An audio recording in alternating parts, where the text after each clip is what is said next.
संगीत सुनकर राम नहीं मिलता, मंदिर जाकर भगवान नहीं मिलता। पत्थर को लोग इसलिए पूजते हैं क्योंकि विश्वास के लायक कोई इंसान नहीं मिलता।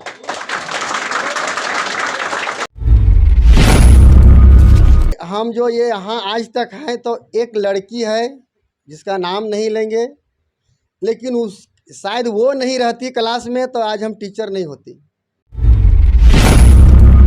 सर, जैसा कि आपने लड़की का जो जिक्र किए सर, होता है कि बहुत सारे छात्र ऐसे होते हैं जिनका ब्रेकअप हो जाता है, उसके बाद वो संकल्प लेते हैं कि नहीं, उनको भी दिखा देना है मंजिल तक पहुंच करके। कहीं उनके साथ भी ऐसा तो नहीं हुआ था कि आप ही का गर्लफ्रेंड हो और संकल्प लिए हो?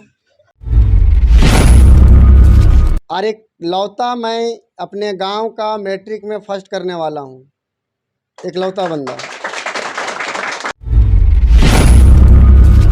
एक मैं नाम लेना चाहूँगा 2019 का सचिन कुमार, स्टेट टॉपर झारखंड का, यहीं से पढ़ के निकला है।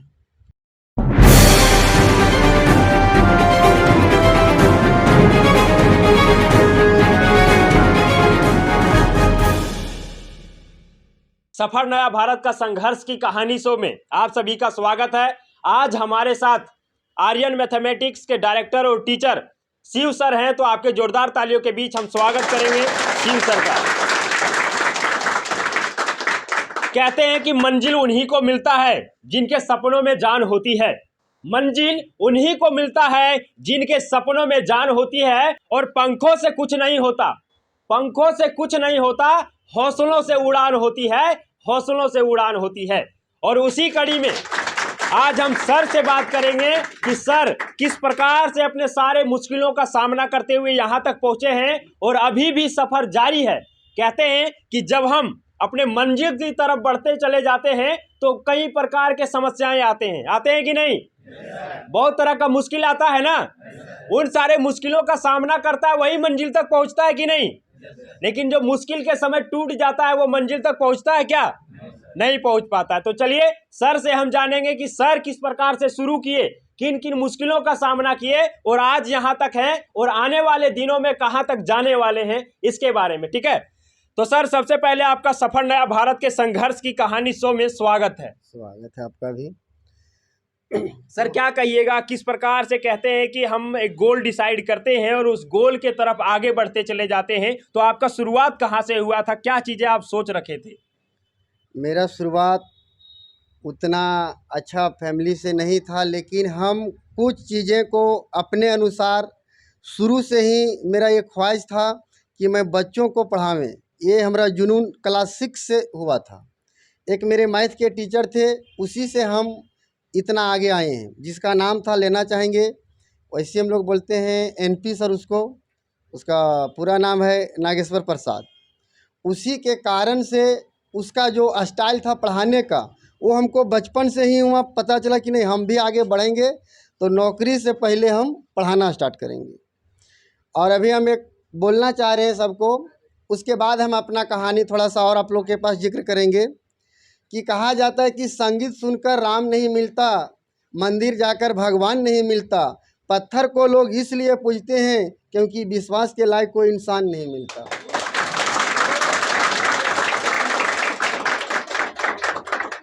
तो मेरा सफ़र जो मैट्रिक जीवन था सो अपना ही इलाका में, मैं एक गांव से आता हूं जिसका गांव का नाम है चक, पोस्ट जामू, थाना मरकच्चो, ज़िला कोडरमा का रहने वाला हूं। वहां से हम सफ़र शुरुआत किए थे। तो मैट्रिक तक मेरा स्थिति बहुत ही अच्छा था, घर से भी सपोर्ट मिल रहा था। उसके बाद का जो कहानी हुआ कि हम ये टीचिंग लाइन में कैसे आए। बोला जाता है कि सबसे पहले किसी के पीछे ताकत होता है, उसको एक नारी का नाम दिया जाता है। मेरा मकसद पढ़ाने का आया था, तो हम अपना कहानी शेयर करना चाहता हूँ सबके बीच कि हम जो ये यहाँ आज तक हैं तो एक लड़की है जिसका नाम नहीं लेंगे, लेकिन उस शायद वो नहीं रहती क्लास में तो आज हम टीचर नहीं होती। उसके वजह से आज हम मैथ का टीचर बने, क्योंकि वो बहुत टैलेंट थी। वो इतना टैलेंट थी कि जो 6, 7, 8, 9 तक किसी को 1 में नहीं आने दी थी। लास्ट में मेहनत करते करते हम और एक मेरा दोस्त 1, 2 आए थे और वो लड़की आई थी 3। उसके कारण आज हम इस स्टेज पर हैं। उसको हम बहुत बहुत धन्यवाद देना चाहता हूं कि उसके वजह से हम मेरी लाइफ में कुछ चेंजिंग आया। सर क्या माजरा हुआ था वहां पे? उस लड़की से आप कमेंट कर दिए थे क्या कि आपको दिखा देंगे कुछ बन करके, ऐसा कुछ हुआ था? नहीं, ऐसा तो कमेंट हम किए नहीं थे, लेकिन हम अपने आप में ठान लिए थे कि जब तक उसको हम पीछे नहीं करेंगे तब तक हम मैथ को तब तक पढ़ते रहेंगे जब तक उससे आगे नहीं हो जाएंगे। और मेरा एक उसके साथ और किस्सा हुआ था। मेरा दोस्त उसके साथ में जो भी था, उसका मेरा दोस्त का वो अच्छा फ्रेंड थी, और हम उसको टारगेट किए थे कि अगर यदि हमको पढ़ना है तो उससे मैथ में आगे रहना है। तो यही मेहनत मेरा पूरे मैट्रिक में 100 में 100 दिलाया था। और एक लौता मैं अपने गांव का मैट्रिक में फर्स्ट करने वाला हूं, एक लौता बंदा। और ऐसा भी सोच लीजिए कि आज तक मेरे गांव से कोई एमएससी नहीं किया है, वो भी एक लौता मैं ही हूँ वहाँ तक। यहाँ तक कि बीएड तो कर लिया है अब, पहले नहीं किया था। और मैं अपने स्कूल का टॉपर भी रहा हूँ मैट्रिक में। उसके बाद यहाँ जब हजारीबाग आया तो हजारीबाग में कुछ मेहनत किए, फिर हम कुछ बाहर भी गए पढ़ने के लिए, वहाँ से भी फिर मन नहीं लगा, फिर मिला जुला करके हजारीबाग में आए। फिर यहाँ से भी सर से मिले। हमारा 2 टीचर थे मैट्रिक में, एगो सुनील सर और एगो एनपी सर। उसके वहीं से हम उस सब से बहुत कुछ सीखे। उस सर लोग को हम बहुत बहुत धन्यवाद देना चाहता हूँ कि इस मुकाम के लिए हमको बनाया। और मेरे पढ़ाए हुए विद्यार्थी भी बहुत लगभग हर मुकाम को हासिल किया है। कोई एसआई में है, कोई सिविल सर्विसेज का तैयारी में लगे हुआ है जो आजकल हो जाएगा, नेवी में है, एयरफोर्स में है, एनडीए में है। एक मैं नाम लेना चाहूँगा 2019 का सचिन कुमार, स्टेट टॉपर झारखंड का, यहीं से पढ़ के निकला है, जो सेकेंड स्टेट टॉपर झारखंड का रह चुका है। और वो अभी BHU में पढ़ाई कर रहा है। और बहुत सारा से है अभी, और आगे सफ़र देखिए। सर जैसा कि आपने लड़की का जो जिक्र किए सर, होता है कि बहुत सारे छात्र ऐसे होते हैं जिनका ब्रेकअप हो जाता है, उसके बाद वो संकल्प लेते हैं कि नहीं उनको भी दिखा देना है मंजिल तक पहुंच करके। कहीं उनके साथ भी ऐसा तो नहीं हुआ था कि आप ही का गर्लफ्रेंड हो और संकल्प लिए हो? नहीं, ऐसा तो नहीं था। वो एक दोस्त, मानिए मेरी गर्लफ्रेंड नहीं थी, वो किसी और की थी। लेकिन हमरे अंदर में वो वही जुनून लाई कि अगर यदि पढ़ना है तो उसको सबसे पहले पीछे करना है। और ये जुनून हम सब बच्चों को बोलना चाहते हैं कि ऐसा टारगेट सभी बच्चों में होना चाहिए कि नहीं, उससे हमको ये करके दिखाना है। और वो जब जुनून रहेगा बच्चों को, तो वो टारगेट को सेटअप कर पाएगा कि हमको उसको पीछे करना है। और हम सब बच्चों से बोलना चाहते हैं कि आप लोग अगर यदि हो यहाँ, तो मेरा कहना है कि एकदम आप लोग एक टारगेट को सेट कीजिए, वो लक्ष्य को सेट कीजिए और टॉपर बनने का प्रयास कीजिए। और सभी बच्चों से मैं ये भी कह रहा हूँ कि जब तक आप लोग कोई टारगेट को, लक्ष्य को नहीं चुनिएगा, तब तक सफलता आपको नहीं मिलेगी। कहते हैं कि विकल्प बहुत मिलेंगे मार्ग भटकाने के लिए, संकल्प एक रखना मंजिल तक जाने के लिए, है ना? बहुत सारे चीजें हमारे जिंदगी में होता है, जब हम मंजिल के करीब पहुंचने का प्रयास करते हैं तो भटकाने का प्रयास किया जाता है। कुछ लोग हमको तोड़ने का प्रयास करते हैं। कभी हमारा स्थिति कुछ अच्छा नहीं होता है तो हम टूटने लगते हैं। लेकिन यदि संकल्प एक है कि हमें मंजिल तक जाना है, हमें सक्सेस हासिल कर लेना है, तो फिर कोई भी रोकने आ जाए रुकने वाला नहीं होता है। सर क्या आपके भी लाइफ में कभी ऐसा हुआ है जब आपको लगा हो कि हम टूट चुके हैं, हमसे कुछ नहीं हो पाएगा? हाँ, ऐसा एक बार आया था। जब मैं ISC करके गुजर रहा था तो मैं पार्ट 1 में एडमिशन लिया था। उस टाइम कुछ घटना घट जाने की वजह से हमको लगा कि अब हम पढ़ाई नहीं कर पाएंगे। उस परिस्थिति में मेरा दोस्त, उसका भी नाम लेना चाहूँगा, बैजनाथ कुमार राणा, वो हमको सपोर्ट किया। और मेरे माँ बाप तो हमेशा सपोर्ट किए हैं। माँ बाप हमको राजा की तरह रखे हुए हैं।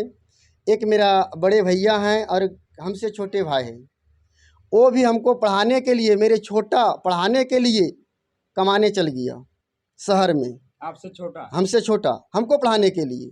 हम मेरे घर में पूरा हमको सपोर्ट मिला। वो कभी नहीं चाहते थे कि ये पढ़ाई से दूर हो जाए। इसके चलते वो अपना पढ़ाई को छोड़ करके हमको पढ़ाने के लिए वो शहर में गए। बड़े भैया तो सपोर्ट किए थे और मेरे माता पिताजी हमको बहुत सपोर्ट किए हैं। अभी तक अगर यदि कुछ मांगना हो तो मैं माँ से ही मांगता हूँ अभी तक। और मैं सब बच्चों से एक मैसेज देना चाहता हूँ कि सबको छोड़ दो तो छोड़ दो, लेकिन माँ बाप और गुरु को कभी मत छोड़ना। अगर यदि ये तीन आपके साथ हैं तो दुनिया का कोई ताकत आपको हिला नहीं सकता है। ये मेरा मानना है। ये तीन अगर यदि आपके साथ हैं तो दुनिया का कोई ताकत आप लोग को गिरा भी नहीं सकता है। मैं इतना दावा के साथ कह सकता हूँ। तो पार्ट 1 का जिक्र कर रहे थे सर, तो उसमें हम मेरे घर में कुछ घटना हो जाने के कारण मैं बहुत टूट चुका था और आर्थिक स्थिति बहुत कमज़ोर हो गया था। तो वहीं से मैं अपना पढ़ाने का शुरुआत किए कि अब हमको पढ़ने के लिए पढ़ाना पड़ेगा। और ये मेरा बचपन से शौक़ था कि हम पढ़ावें। और कैसे पढ़ावें? तो मेरा मैथ के टीचर NP सर के जैसा पढ़ावें, बिंदास। वो ऐसा सर थे कि बिना वहाँ देख करके यहाँ कॉपी में एकदम एग्जैक्ट लिख देते थे। वो हमको स्टाइल उसका बहुत लाजवाब लगा था। उसके वजह से हम पढ़ाना चालू किए। और जो पार्ट 1 में हम आए थे तो परिस्थिति ख़राब हो जाने के कारण एक मेरा स्टूडेंट, दोस्त, भाई, उसको सब हम बोल सकते हैं, जिसका नाम है मिथुन कुमार, जो अभी बुक का दुकान चला रहे हैं। उसके वजह से अगर यदि आज बेंच डेस्क उसी का देन है। हम अपने से बेंच डेस्क नहीं बनाए थे सर। वही लड़का बोला भैया आप पढ़ाइए, जितना लगेगा हम करेंगे। और ख़ुद वो ISC कर रहा था उस टाइम, और ख़ुद बेंच डेस्क रूम दिला करके देवंगना में शुरुआती दौर में, और वही सब कुछ किया। अपने खुद पढ़ा और लोगों को भी लाया। 13 स्टूडेंट से शुरुआत किए थे, जिसमें मिथुन का पूरा सहयोग था, अभी भी सहयोग करता है। और उस 13 से सोचिए तो 1300 हो गया है। और मेरे पढ़ाए हुए स्टूडेंट अभी जगह जगह पर तो अच्छा है, जहाँ भी जाते हैं सत्कार से, प्यार से सब बुलाते हैं। और हम जाते भी हैं हर फंक्शन में, अगर कोई बुला दिया तो हम जाते हैं। सर आगे आपका मोटिव क्या है कि क्या करना है? अभी तो आप खुद सोचते होंगे कि हम पूरा सक्सेस नहीं हुए हैं। आगे आपका क्या मतलब है, क्या करना चाहते हैं? देखिए, हमको ये बचपन से था कि हम टीचिंग लाइन ही करें। एक बार हमारा जॉब भी हुआ है, जिसको हम छोड़े हैं टीचिंग लाइन के चलते। एयरफोर्स में हो जाने के बावजूद भी हम नहीं गए हैं। हमको एक जुनून था और अभी भी जुनून है। हम अपने ईमानदारी से पढ़ाते हैं क्लास में, उसमें कोई नो छो नहीं करते हैं। अगर यदि स्टूडेंट नहीं पढ़ता है तो मारने की ज़रूरत पड़ता है तो हम स्टिक से मारते भी हैं और बेखौफ मारते हैं। मारने के चलते कुछ लड़का छोड़ भी देते हैं तो हमको कोई प्रभाव नहीं पड़ता है। लेकिन अगर यदि स्टूडेंट से पूछ सकते हैं, पुराने हो या नए हो, हम पकड़ के ढूंढते सबको हैं। अगर पूरा धुना ही होता है जी आप लोग का। अरे वाह। सर आप बोले कि एयरफोर्स का जॉब हम छोड़ दिए, छोड़ने के पीछे कारण क्या था? लोग तो चाहते हैं कि हमारा जॉब हो तो हम आराम से जा करके जॉब करें, वहां से अच्छा खासा सैलरी आएगा, लाइफ सेटल्ड हो जाएगा। लेकिन आप जॉब को ही छोड़ दिए, इसका कारण क्या था? हमारा कारण था कि हम बच्चों को पढ़ाना चाहते थे। मेरा सबसे अभी भी हमारा ये बचपन से नहीं, बोले 6 क्लास से ही हमको पढ़ाने का जुनून था कि हम जब तक जिएंगे तब पढ़ाएंगे, और जब नौकरी करेंगे तो टीचर का, नहीं तो दूसरा नहीं।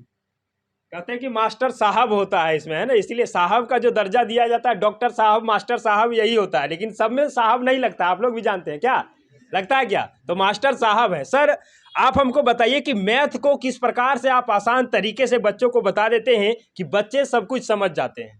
देखिए, पहले मैथ को बताने से पहले उसके बारे में हमको जानना पड़ता है कि इस क्वेश्चन को अगर यदि हम बनाएंगे तो बच्चों को कहाँ कहाँ दिक्कत हो सकती है। उसको हम अपने से मेहनत कर लेते हैं। उसके बाद उसका 2 तरीका 3 तरीका निकाल लेते हैं और एक शॉर्टकट मेथड भी निकाल लेते हैं, ताकि बच्चों को कहीं समझने में कोई प्रॉब्लम ना हो। आपके लाइफ का कोई ऐसा घटना जिसको आप बताना चाहें जो बहुत विकट परिस्थिति से गुजरा हो? हाँ, घटना तो आया है, पार्ट 1, पार्ट 2, पार्ट 3। ये 3 साल जो मेरा गुजरा, इसमें बहुत परिस्थिति ख़राब था। इतना परिस्थिति ख़राब था कि एक जो मिथुन का नाम लिए तो उसी के मकान में भी रहते थे। और मेरे साथ उस टाइम का घटना याद आ रहा है कि मैट्रिक ठीक था, इंटर ठीक था, लेकिन ग्रेजुएशन का जो लाइफ जिए हैं सो बहुत दुखदाई लाइफ जिए हैं। क्योंकि उस टाइम मेरे पास पहनने का कपड़ा नहीं रहता था, इतना अच्छे परिस्थिति से ख़राब हो गया था घर का परिस्थिति। तो हम अभी भी धन्यवाद देना चाहता हूँ मिथुन कुमार को, जो मेरा पूरा सपोर्ट किया, और उसी के शर्ट पैंट पहन करके हम कोचिंग पढ़ाने आते थे, और वो हमको छोड़ते थे भी अला करके साइकिल से। और एक घटना सुनाना चाहता हूँ, जब हम शुरुआत किए थे आईएएस पढ़ाने के लिए, तो जब हम जैसे बच्चे लोग इंतज़ार करते हैं कुछ, तो कुछ एक दिन क्लास मेरा देर हो गया था, तो एक नई लड़की आई थी, एक भी घटना है उसका कहानी। तो उस टाइम हम बहुत छोटे थे और बहुत पतले दुबले थे, तो उसको नहीं पता था कि सर हम ही हैं। हम बगल में खड़ा हो गए वहीं, और वो हमको नहीं पूछी, अलग बगल पूछी। फिर बाद में हमको बोली थी कि वो सर हम उस दिन तब तक विश्वास नहीं किए थे कि आप ही पढ़ाइएगा, आप क्लास में भी गए तब पर भी विश्वास नहीं किए, आप मार्कर उठाएं तब पर भी विश्वास नहीं था कि आप ही पढ़ाइएगा। जब पढ़ाना शुरू किए तब हमको लगा कि नहीं आप ही सर हैं। तब हम पहला दिन बोले कि आज से हम नहीं पढ़ेंगे, क्योंकि आप हम लोग से भी जूनियर लगते थे। तो फिर एक बार क्लास आए, 3 क्लास किए तो लगता है कि नहीं आपसे बेहतर कोई नहीं होगा। उसके बाद हम 2 साल आपके पास क्लास किए, वो हमको 2 साल के बाद ये घटना सुनाई थी। कहते हैं कि रख हौसला वो मंजर भी आएगा, रख हौसला वो मंजर भी आएगा, प्यासे के पास चलकर समंदर भी आएगा, और थक हार कर ना बैठ ये मंजिल के मुसाफिर, थक हार कर ना बैठ ये मंजिल के मुसाफिर, मंजिल भी मिलेंगे और मिलने का मजा भी आएगा।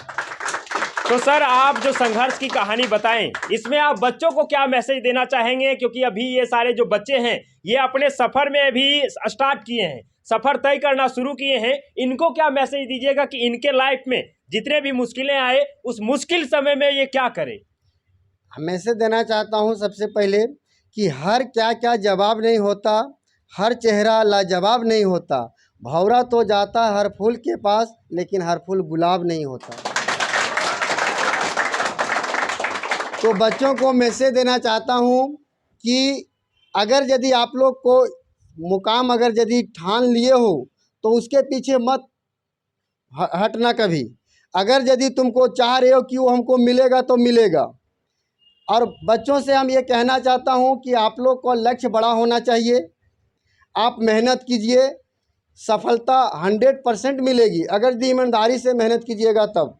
अगर ईमानदारी से मेहनत नहीं कीजिएगा तो सफलता नहीं मिलेगा। हम बोलते हैं जो अगर मेरा जुनून था कि हम पढ़ाएंगे तो पढ़ाएंगे, और यही चीज़ हम ये कहना चाह रहा हूँ सब बच्चों से कि तुम लोग जितने भी अभी बैठे हो मंजिल को तय करो, टॉपर होने का प्रयास करो। ये गारंटी है मेरा कि टॉप करवाऊँगा सभी बच्चों को, अगर यदि मेहनत करोगे तो। उसमें से 1 टॉपर हो 2 टॉपर हो, लेकिन टॉपर तो सब नहीं हो सकता है, लेकिन मेहनत करोगे तो क्या जाने कौन टॉपर हो जाए। आपके यहाँ का रिजल्ट बहुत अच्छा रहता है सर, बहुत सारे छात्र अच्छा मार्क्स लाए हुए हैं। हाँ। तो उसके पीछे रीजन क्या है? आप अच्छे तरीके से बताते हैं या छात्र भी अच्छे तरीके से मेहनत करते हैं?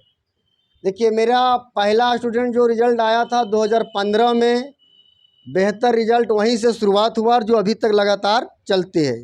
2015 में एक शिवपूजन कुमार, व्योमकेश राणा और रमेश, मिथिलेश, ये सब स्टूडेंट था जो 95+ और 400+ लाए थे। उस टाइम टफ था एग्ज़ाम, अब थोड़ा सा इजी हुआ ऑब्जेक्टिव सब्जेक्टिव लेकर के। उस टाइम ओनली सब्जेक्टिव, ऑब्जेक्टिव का चांस नहीं था। और वहाँ से जो शुरुआत हुआ तो मैथ्स में तो 100 में 100 भी लाए हैं स्टूडेंट मेरा, और स्टेट टॉपर तो बता दिए कि स्टेट टॉपर भी किया गया है। और आप लोग टॉपर करिएगा कि नहीं जी? झारखंड में कम से कम कितने लोग टॉप करने वाले हैं? कितने लोग टॉप करने वाले हैं?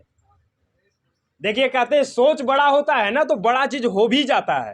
कहते हैं कि इंसान का छोटा सोच और पैर में लगा हुआ चोट उसे कभी आगे बढ़ने नहीं देता है। तो छोटा सोच नहीं रखना है। आप यदि टॉपर का सोचेंगे तो जरूर उसे कम ही हो, लेकिन अच्छे पोजीशन पर रहेंगे, अच्छा मार्क्स लाएंगे, है ना? तो सर अंत में क्या मैसेज दीजिएगा, किस प्रकार से ये पढ़े ताकि टॉपर भी बन सके? अंत में हम मैसेज देना चाहता हूँ एगो शायरी से, हर शाम चिरागों से सजा रखा है, हर शाम चिरागों से सजा रखा है, सर्द हवाओं से भी लगा रखा है कि ना जाने तू किस गली से आएगी, मैंने हर गली को फूलों से सजाए रखा है। ये सफलता का आने का है कि सर किसी लड़की का आने का है? ये सब बच्चों का सफलता का आने का खुशी है, और वो जब वो खुशी टॉपर बन के आएगा तो उसके लिए हम हर गली में फूलों से सजाए रखेंगे और उसके स्वागत के लिए हम। चलिए, बहुत अच्छा बात है। और कहते हैं सफलता एक खेल है। सफलता क्या है? खेल है। सफलता एक खेल है। आप जितना अधिक बार खेलेंगे उतना अधिक बार जीतेंगे, और जितना अधिक बार जीतेंगे उतना ही सफलता से आप खेल पाएंगे। ठीक है, तो आप सफलता के राहों पर बढ़े हैं तो खेलते रहिए। खेल के जैसा जो मान लिया है, खेल हम लोग को आसान लगता है कि नहीं? जब बोरिंग लगते हैं तो कुछ खेलते हैं, तो सफलता को आप मानिए ना खेल है, पढ़ाई करना है खेल है, और उसके बाद आप जो बनने लगेंगे वो आपके टक्कर में कोई होने वाला नहीं है। तो चलिए, आज आप सभी संघर्ष की कहानी से जाने कि सर किस प्रकार से संघर्ष करके यहाँ तक पहुँचे हैं। आप सभी भी संकल्प लीजिए कि हम भी अपने संघर्षों के दम पर, अपने मेहनत के दम पर एक दिन वहां तक पहुंच जाएंगे जहां पे हम भी अपने संघर्ष की कहानी बताएंगे और लोग सुनेंगे, हमसे भी इंस्पायर होंगे, हमारे भी लाइफ से कुछ सीखेंगे। ठीक है, आप सभी बहुत ही गौर से सुने, इसके लिए आप सभी को तहे दिल से धन्यवाद। और सर ने जो कीमती समय निकाल करके अपना संघर्ष की कहानी शेयर किए, इसके लिए सर को तहे दिल से धन्यवाद।